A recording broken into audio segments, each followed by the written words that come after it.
नमस्कार दोस्तों। आज की हमारी कहानी है घर की नींव बहुएं। अगर आपको यह कहानी अच्छी लगे तो प्लीज हमारे चैनल को सब्सक्राइब करें, जिससे हमारा उत्साह बना रहे और हम आपके लिए नई नई कहानियां लेकर आते रहें। दीपा और नीता दोनों जेठानी देवरानी। दीपा नौकरी करती थी और नीता घर संभालती थी। भरा पूरा परिवार था। सास ससुर दोनों के 2 बच्चे, कुल 10 लोगों का परिवार था। कई सालों बाद दोनों की बुआ सास कुछ दिन अपने भाई के पास रहने आई। सुबह उठते ही बुआ जी ने देखा दीपा जल्दी जल्दी अपने काम निपटा रही थी। नीता ने सबका नाश्ता टिफिन बनाया, जिसे दीपा ने सबको परोसा। टिफिन पैक किया और चली गई ऑफिस। नीता ने फिर दोपहर का खाना बनाया और बैठ गई थोड़ा सास और बुआ सास के पास। बुआ जी से रहा नहीं गया, बोली, छोटी बहू तेरी जेठानी तो अच्छा हुक्म चलाती है। तुझ पर सुबह से देख रही हूँ, रसोई घर में तू लगी है और वो महारानी दिखावा करने के लिए सबको नाश्ता परोस रही थी, जैसे उसी ने बनाया हो। नीता और सास ने एक दूसरे को देखा। नीता बोली, नहीं ऐसी कोई बात नहीं है बुआ जी। बुआ जी बोली, तू भोली है पर मैं सब समझती हूँ।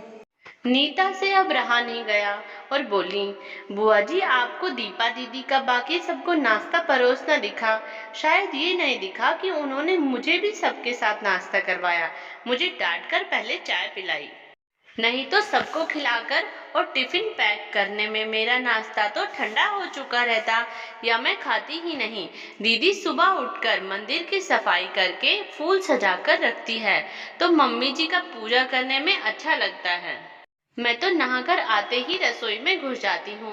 शाम को आते हुए दीदी सब्जियां भी लेकर आती है, क्योंकि आपके भतीजों को रात लेट हो जाती है, तब ताजी सब्जियां नहीं मिलती।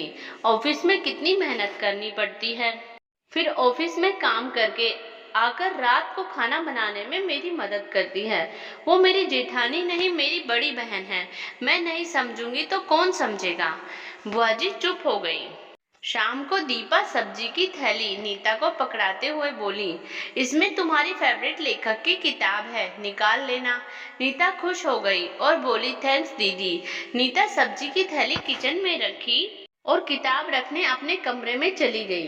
बुआ जी ने दीपा को आवाज दी, बड़ी बहू यहाँ आना। दीपा बोली, जी बुआ जी। बुआ जी बोली, तुम इतनी मेहनत करके कमाती हो और ऐसे फालतू किताबों में पैसे व्यर्थ करती हो, वो भी अपनी देवरानी के लिए। वो तो वैसे भी घर में रह करती ही क्या है, तुम दिन भर मेहनत करती हो और वो घर पर आराम। दीपा मुस्कुराई, बोली, आराम? नीता को तो जबरदस्ती आराम करवाना पड़ता है। सुबह से बेचारी लगी रहती है किचन में, सबकी अलग अलग पसंद, 4 बच्चों का टिफिन सब बनाती है और वो भी प्यार से। सुबह की चाय पीने का भी सुध नहीं रहता उसे। दोपहर को जब बच्चे आते हैं फिर उनका खाना, उनकी पढ़ाई सब वही देखती है।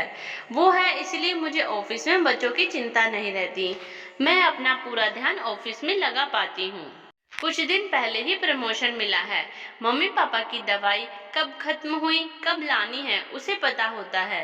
रिश्तेदारों के यहाँ कब फंक्शन है, क्या देना है, सब ध्यान रखता रहता है उसे। घर संभालना कोई छोटी बात नहीं है। मेहमानों की आवाभगत बिना किसी शिकायत के करती है। उसे बस पढ़ने का शौक है। फिर मैं अपनी छोटी बहन की छोटी सी इच्छा पूरी नहीं करूंगी तो कौन करेगा। बुआ जी की बोलती फिर बंद हो गई। दीपा वहां से उठकर चली गई। ये सारी बात सास पूजा करते हुए सुन रही थी।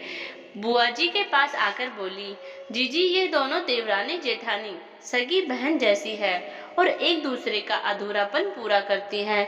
मेरे घर की मजबूत नींव है ये दोनों, जिसे हिलाना नामुमकिन है।